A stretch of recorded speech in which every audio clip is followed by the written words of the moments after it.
The U.S. Department of Education, ED, has undergone a significant reduction in force, or layoffs, as part of a broader administrative goal to drastically downsize or dismantle the agency. This process began with a mass layoff in March 2025, which, combined with voluntary departures, effectively halved the department's workforce from approximately 4,100 employees to around 2,183. A subsequent REF of roughly 20% of the remaining workforce was initiated in October 2025 amid a government shutdown, representing an aggressive escalation of the administration's plan. Analysis and summary of the layoffs. The initial major REF in March 2025 saw over 1,300 employees laid off, with hundreds more accepting voluntary resignation or early retirement. This halving of the department was followed by further layoffs in October 2025, which were distinct from typical government shutdowns because they involved permanent terminations, or RIFs, rather than just temporary furloughs. The departments most heavily affected by the cuts include Office for Civil Rights, OCR, lost about half its staff, including many attorneys responsible for investigating civil rights complaints related to race, sex, and disability. Institute of Education Sciences, lost the highest percentage of its workforce, with up to 90% of employees in some areas like the National Center for Education Statistics, NCES, being terminated. Federal Student Aid, FSA. Though core financial aid disbursement continues, the division saw significant staff reductions, impacting oversight and support functions. The ED justified the initial cuts as a commitment to efficiency, accountability, and ensuring that resources are directed where they matter most, while critics argued it was a politically motivated move that would cripple essential services. Reasons for the workforce reduction. The primary reasons for the massive ED workforce reduction are rooted in the political and ideological objectives of the administration. Political goal to dismantle the agency. President Donald Trump and his administration consistently called for the dismantling or abolishment of the Department of Education, viewing it as a source of liberal thinking and bureaucratic bloat. The RIFs were an executive action to aggressively move toward that goal without full congressional approval to close the department. Shift of authority to states. Education Secretary Linda McMahon stated the goal was to eliminate bureaucratic bloat and turn over the agency's authority to states, arguing this would reduce federal interference and allow local authorities more flexibility. Targeting of specific programs. The cuts were disproportionately aimed at divisions responsible for civil rights enforcement, research, and data collection, which align with the administration's stated opposition to certain federal oversight grant programs, like divisive teacher training grants, and the overall mission of the agency's research arm. Leverage in government shutdown. The October layoffs were explicitly used as a political tactic during the government shutdown to pressure congressional Democrats by demonstrating an aggressive willingness to permanently cut the federal workforce in areas deemed not consistent with presidential priorities. Consequences and impact.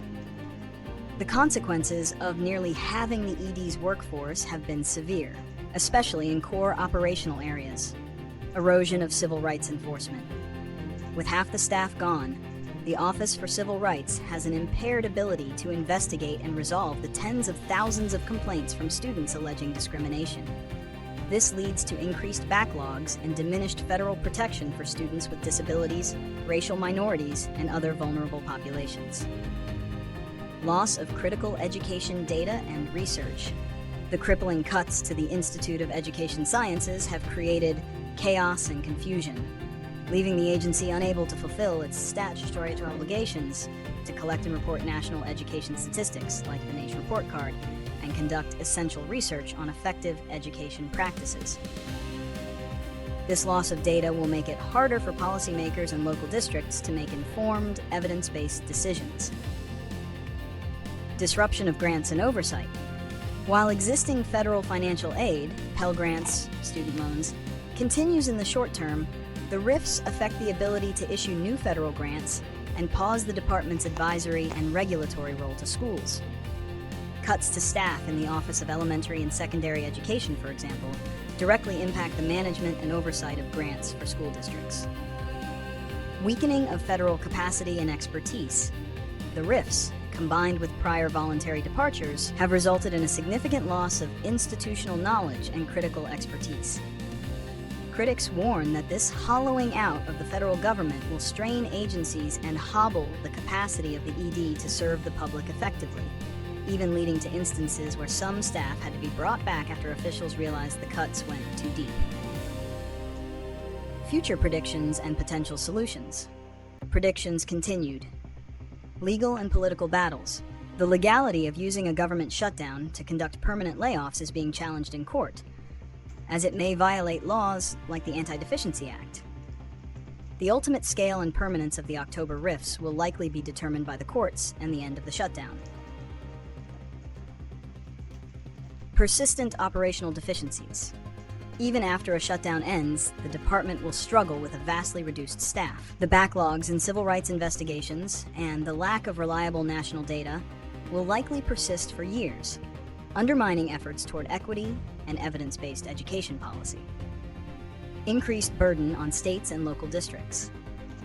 As federal oversight capacity declines, state and local education agencies may see a temporary increase in autonomy, but they will also shoulder a greater burden to manage complex federal programs, student aid, and civil rights compliance without the former level of federal guidance or support. Solutions and mitigations. Congressional action and restorations. The most direct solution is for Congress to pass full appropriations bills to end the shutdown, and then, crucially, to legislate restoration of the ED's core functions and funding levels. This would allow the department to rehire specialized staff, particularly in critical areas like the OCR and IES. Legal challenges and judicial review. Ongoing lawsuits filed by employee unions and advocacy groups seeking to block the RIFs on legal grounds, citing violations of RIF procedures and the Anti-Deficiency Act, are essential. A favorable judicial ruling could force the administration to reverse the layoffs and bring back terminated employees.